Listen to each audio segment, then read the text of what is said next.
আমাৰ জাতিৰ চিনাকি, আমাক জাতিক চিনাকি কৰাই দিয়া, আমাৰ অসমৰ সম্পদ, আমাৰ গোটেই ভাৰতবৰ্ষৰে সম্পদ এগৰাকী আজি আমাৰ মাজৰ পৰা নোহোৱা হৈ যাবলৈ ক'ব টান পাইছোঁ। কাৰণ কিয় তেখেত আমাৰ মাজত সদায় জীয়াই থাকিব, তেখেত নোহোৱা হৈ কেতিয়াও যাব নোৱাৰে। আৰু এইখিনিতে আমি আমাৰ স্বাস্থ্যৰ পৰম ধৰ সংস্থাৰ পৰা আমি আজি শ্ৰদ্ধাঞ্জলি অনুষ্ঠান এটা ৰাখিছিলোঁ। জুবিন গাৰ্গৰ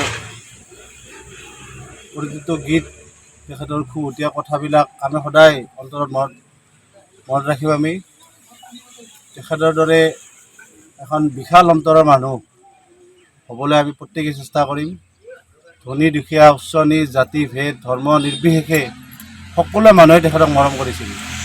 আমিও তেনেকুৱা এজন জুবিন গাৰ্গ হ'বলৈ, তেখেতৰ সত্তাক, তেখেতৰ ব্যক্তিত্বক আমিও সন্মান জনাই তেখেতৰ দৰে হ'বলৈ আমিও চেষ্টা কৰিম।